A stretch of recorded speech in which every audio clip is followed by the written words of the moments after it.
গোরা অনুরাগে মর আজি পরানো তরে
কোনো একজন নদের নাগরিক গৌরাঙ্গের রাঙা চরণে তার মন প্রাণ জীবন যৌবন সব সঁপে দিয়ে কেবলমাত্র গৌরাঙ্গের চিন্তা করে।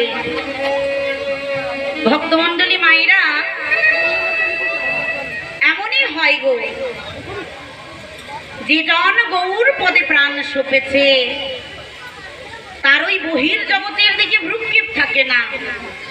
কেমন না মুখ সাধনাংবাদ। মুখ শব্দে বোবা।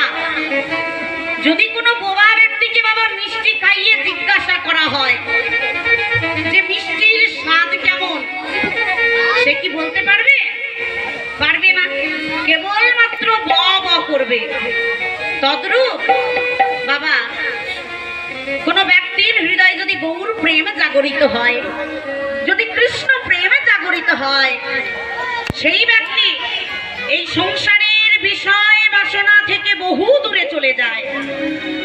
ঈশ্বর চিন্তা ছাড়া তার কিন্তু আর কোনো কিছুই মনে থাকে না। ওগো গোরা গোরা বলে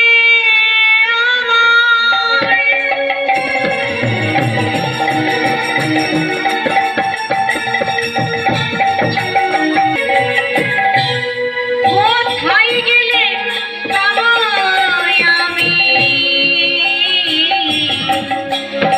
গোরা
গৌরাঙ্গের রাঙ্গা চরণে আমার এই মন প্রাণ জীবন যৌবন গুরু গৌরব সব সঁপে দিয়ে এ আমার কি ব্যাধি হলো? এই ব্যাধিতে আমার সারতে চাইছে না। তবে কি এদেশে ব্যাধির কোনো ঔষধ নাই? যদি এদেশে ব্যাধির কোনো ঔষধ না থাকে তাহলে আমি আর এদেশে থাকবো না। ও গো গৌরাঙ্গ প্রীতি খানি গড়ই অভিশাপ গড়য়ন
আমার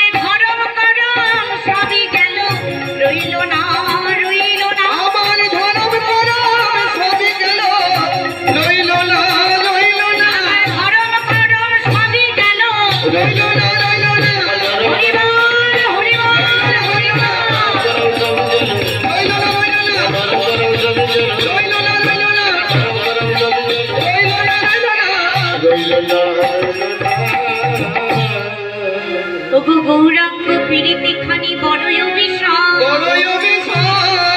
আর বাসু কহে না রহিল ফুলেরও ধরা।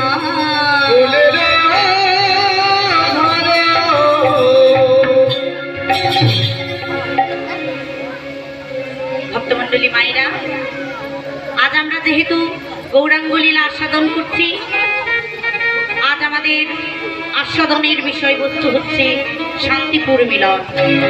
গৌর হরি আমার সন্ন্যাসী গিয়ে পুনরায় অদ্বৈত আচার্যের গৃহে মায়ের কোলে মিলিত হয়েছিলেন।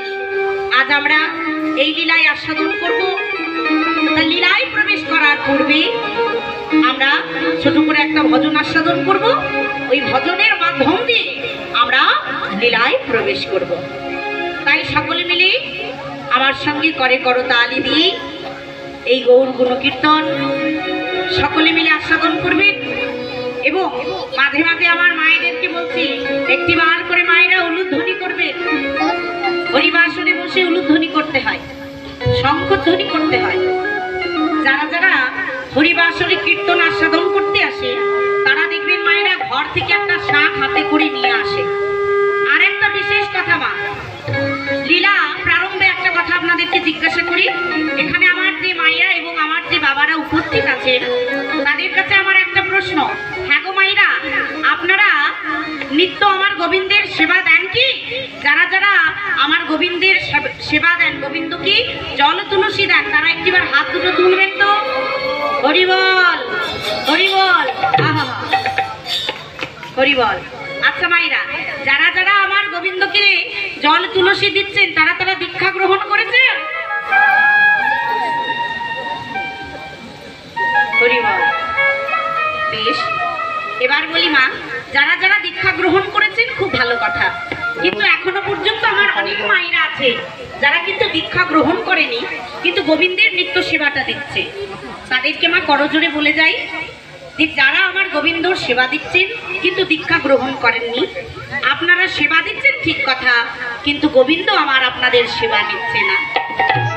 যদি বলেন কেন না, বলি মা, শাস্ত্রে বলছে যে এখনো দীক্ষা গ্রহণ করেনি তার দেহ এখনো পবিত্র হয়নি, আর অপবিত্র দেহে আমার গোবিন্দের সেবা করা যায় না।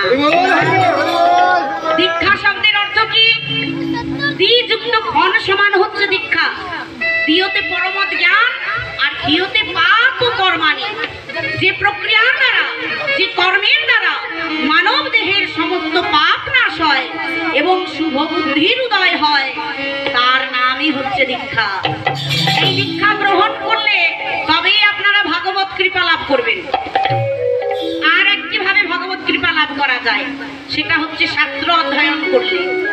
কিন্তু বাবা, কজন আর এই শাস্ত্র অধ্যয়ন করে? অধ্যয়ন করার সময় সবার হাতে থাকে না। তাই মায়েরা হরিবাসরে এসেছেন, এক মনে গোবিন্দের সেবা করুন। আপনারা আজ এই হরিবাসরে বসে যতটুকু কর্ম করবেন ততটুকু আপনাদের ওই ওপরে একজন বসে আছে মা খাতা কলম নিয়ে, একেবারে লিখে রাখছে। আমার চোখে ফাঁকি দিলেও তার চোখে কিন্তু ফাঁকি যাবে না। তাই সকলে মিলে আমরা একটা ভজন আস্বাদন করব, আস্বাদন করি আমরা লীলায় প্রবেশ করব। ওরে রাখাল রাজা বলে দে না কোথায় বৃন্দাবন, শ্যামকুণ্ড রাধাকুণ্ড শ্যামকুণ্ড রাধাকুণ্ড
পথে আছে শ্যামরায় ভাগ্যবতী শ্রী যমুনা উদর বয়ে যায় কেসি ঘাটা বংশী গো আছে শ্যামরায় রাখাল রাজা বলে দে না কোথায় বৃন্দাবন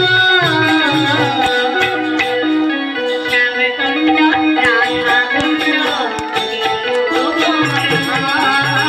শ্যামকুণ্ড রাধাকুণ্ড কোথায়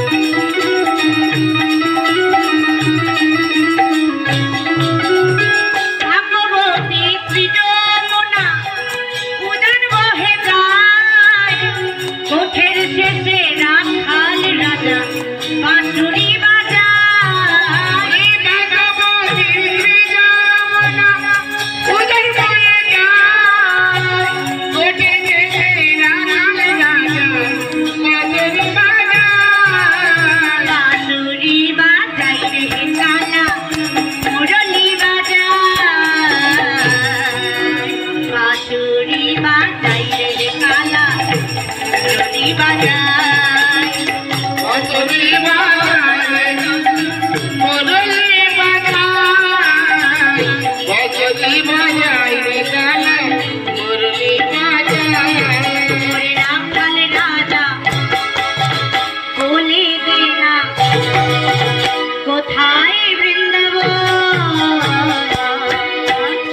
শ্যামকুণ্ড রাধাকুণ্ড গিরিগোবর্ধন